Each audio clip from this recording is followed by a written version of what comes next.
আচ্ছা, বিচার দিবস বা কিয়ামতের দিন যে ঘটনাগুলো ঘটবে সেগুলোর ক্রমটা ঠিক কী রকম? মানে কোনটা আগে ঘটবে আর কোনটা পরে? আজকের এই বিশ্লেষণে আমরা ঠিক এটাই জানার চেষ্টা করব। চলুন তাহলে শুরু করা যাক। এই কথাগুলো কিন্তু চূড়ান্ত বিচার শুরু হওয়ার ঠিক আগের মুহূর্তের একটা ছবি তুলে ধরে। কি এক ভয়াবহ নীরবতা! সমস্ত সৃষ্টির ওপর যখন এই গভীর নিস্তব্ধতা নেমে আসবে, সেটাই হবে এক আসন্ন মহাবিচারের প্রথম ইঙ্গিত। তো পৃথিবী ধ্বংস হয়ে যাওয়ার পর বিচার দিবসের আনুষ্ঠানিক সূচনা হবে শিঙার দ্বিতীয় ফুৎকার দিয়ে। আর সেই শব্দে আদম আলাইহিসসালাম থেকে শুরু করে পৃথিবীর শেষ মানুষ পর্যন্ত সবাইকে আবার জীবিত করা হবে। আর ঠিক তখন থেকেই কিন্তু বিচারের মূল পর্বটা শুরু। কিন্তু এখানে একটা বড় প্রশ্ন চলে আসে, তাই না? পুনরুত্থান কিভাবে সম্ভব? মানে যে শরীরটা হয়তো হাজার হাজার বছর ধরে পচে গলে মাটির সাথে মিশে গেছে, ধুলো হয়ে গেছে, তাকে আবার আগের রূপে ফিরিয়ে আনা কিভাবে সম্ভব? এর উত্তরে কিন্তু দারুণ কিছু উপমা দেয়া হয়েছে। যেমন ধরুন প্রথম উপমাটা, একজন সেনাপতি যার বিশাল এক সেনাবাহিনী আছে, তিনি সবাইকে ছুটি দিয়ে দিলেন।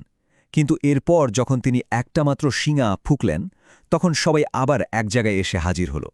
এর পেছনের যুক্তিটা হল, যিনি প্রথমবার আমাদের সবাইকে অসংখ্য উপাদান দিয়ে তৈরি করেছেন, তার পক্ষে কি এই ছড়িয়ে ছিটিয়ে থাকা দেহাবশেষ থেকে আবার জীবন ফিরিয়ে দেওয়াটা কঠিন কোনো কাজ? আর একটা উপমা তো আমাদের চোখের সামনেই প্রতি বছর ঘটে। প্রতি বসন্তে কি হয়? মাটির নিচে মরে পড়ে থাকা বীজগুলো আবার জীবন ফিরে পায়, আর তা থেকে কত সুন্দর রঙিন ফুল ফোটে। প্রকৃতির মধ্যে প্রাণের এই যে বারবার ফিরে আসা, এটাকেই বলা হচ্ছে স্রষ্টার অসীম ক্ষমতার একটা জীবন্ত নিদর্শন। আচ্ছা, পুনরুত্থানের পর তাহলে কি হবে? মানব ইতিহাসের পরের অধ্যায়টা হলো হাসরের ময়দান।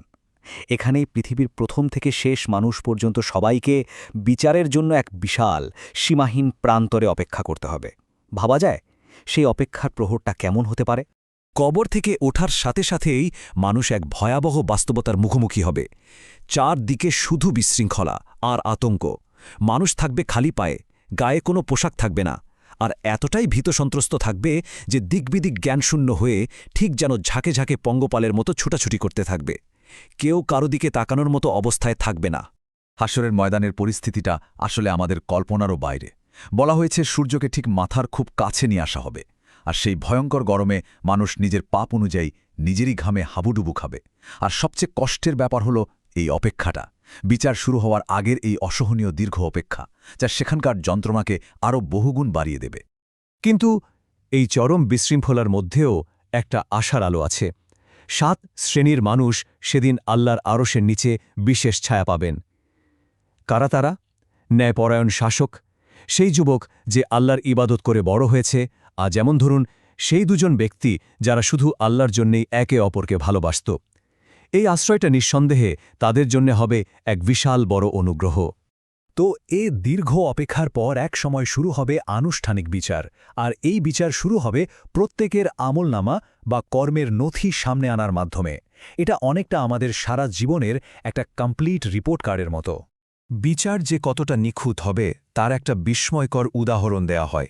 বলা হয়েছে, এই দুনিয়াতে যদি একটা শিংওয়ালা ভেড়া আরেকটা শিংহীন ভেড়াকে কোনোভাবে আঘাত করে থাকে, তাহলে বিচারের দিনে সেই অত্যাচারিত ভেড়াটিকে সুযোগ দেয়া হবে তার প্রতিশোধ নেওয়ার। ভাবুন একবার, যদি একটা পশুর প্রতি করা অবিচারেরও প্রতিকার হয়, তার মানে মানুষের কোনো কাজ, তা যত ছোটই হোক না কেন, হিসাবের বাইরে যাবে না। আর এখানেই ঘটবে মানুষের চূড়ান্ত বিভাজন। যাদের আমলনামা ডান হাতে দেওয়া হবে, তাদের মুখ খুশিতে উজ্জ্বল হয়ে উঠবে। তারা চিৎকার করে বলবে, এই দেখো, আমার আমলনামা পড়ে দেখো। আর অন্যদিকে যাদের আমলনামা বাম হাতে আসবে, তাদের চেহারা ভয় আর হতাশায় কালো হয়ে যাবে। তারা শুধু আর্তনা করে বলবে, হায়, আমি যদি আজ মাটি হয়ে যেতাম। পাপীদের সেই আর্তনাদটা হবে এরকম, যা একটা খুব গুরুত্বপূর্ণ বিষয়কে তুলে ধরে, আর তা হল পূর্ণাঙ্গ জবাবদিহিতা। যখন তারা দেখবে তাদের জীবনের প্রত্যেকটা মুহূর্ত, প্রত্যেকটা কাজ, তা যত গোপনেই করা হোক না কেন, সবকিছু একদম পুঙ্খানুপুঙ্খভাবে লেখা আছে, তখন তাদের আর কিছুই বলার থাকবে না। হিসাব নিকাশ শেষ। এরপর আসবে শেষ এবং সম্ভবত সবচেয়ে ভয়ঙ্কর পরীক্ষাটা। এই পরীক্ষাটা কিন্তু নেককার বা বদকার সবাইকেই দিতে হবে। তাদের চূড়ান্ত গন্তব্যে পৌঁছানোর জন্য এই পথটা পার হওয়া ছড়া আর কোনো উপায় থাকবে না। এই পরীক্ষার নাম আস-সিরাত। এটা কি? এটা হলো জাহান্নামের ওপর দিয়ে জান্নাত পর্যন্ত বিছানো একটা সেতু। আর এর বর্ণনা শুনলেই গা শিউরে ওঠে। বলা হয়েছে এটি তলোয়ারের চেয়েও ধারালো আর চুলের চেয়েও চিকন। ভাবা যায়? সবচেয়ে গুরুত্বপূর্ণ বিষয় হল এই সেতু পার হওয়ার গতিটা কিন্তু নির্ভর করবে পৃথিবীতে কে কেমন কাজ করেছে তার উপর। যার আমল যত ভালো সে তত দ্রুত আর নিরাপদে পার হয়ে যাবে। কেউ বিদ্যুতের গতিতে, কেউ বাতাসের গতিতে, আবার কেউ কেউ হয়তো ধীরে ধীরে হেঁটে বা হামাগুড়ি দিয়ে পার হওয়ার চেষ্টা করবে। আর অনেকেই পা ফসকে বা হুকের আঁচড়ে ক্ষতবিক্ষত হয়ে সোজা নিচের আগুনে গিয়ে পড়বে। তবে সেই চরম ভয়ঙ্কর মুহূর্তেও একটা সান্ত্বনার বিষয় আছে। বলা হয়েছে নবী মুহাম্মদ সাল্লাল্লাহু আলাইহি সাল্লাম সেতুর পাশেই দাঁড়িয়ে থাকবেন আর বিশ্বাসীদের জন্য দোয়া করতে থাকবেন, হে আল্লাহ, তাদের নিরাপত্তা দিন, তাদের নিরাপত্তা দিন।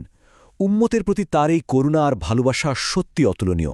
পুলসিরাত পার হওয়ার পরে বিচার পর্বের চূড়ান্ত সমাপ্তি ঘটবে, আর মানবজাতি তাদের কর্মফল অনুযায়ী চিরস্থায়ী দুটি ঠিকানার একটায় চলে যাবে। এখান থেকে আর ফেরার কোনো পথ নেই। জাহান্নামের অতৃপ্ত প্রকৃতির একটা ভয়ঙ্কর চিত্র তুলে ধরা হয়েছে। তাকে যখন জিজ্ঞাসা করা হবে, তুমি কি পূর্ণ হয়ে গিয়েছ, সে উত্তরে বলবে, আরও আছে কি। এটা আসলে এক অন্তহীন শাস্তির প্রতীক। আর ঠিক এর বিপরীতেই রয়েছে জান্নাতের বর্ণনা। জান্নাত হলো এমন এক জায়গা যেখানে এমন সব জিনিস আছে যা কোনো চোখ কখনো দেখেনি, কোনো কান কখনো শোনেনি, এবং কোনো মানুষের মন যা কখনো কল্পনাও করতে পারেনি। এটা হলো পুণ্যবানদের জন্য সেই পুরস্কার যা আমাদের সব কল্পনার ঊর্ধ্বে। তো পুনরুত্থান থেকে শুরু করে চূড়ান্ত বিচার পর্যন্ত এই দীর্ঘ যাত্রা শেষে মূল উপলব্ধিটা কি দাঁড়ায়? সম্ভবত এটাই যে জীবনের প্রতিটি মুহূর্ত কতটা মূল্যবান এবং প্রতিটি কাজের জন্য চূড়ান্ত জবাবদিহিতার যে ধারণা, সেটাই আসল। এই উপলব্ধিটা আমাদের বর্তমান জীবনকে কিভাবে প্রভাবিত করতে পারে, সেটাই হয়তো সবচেয়ে বড় প্রশ্ন, তাই না?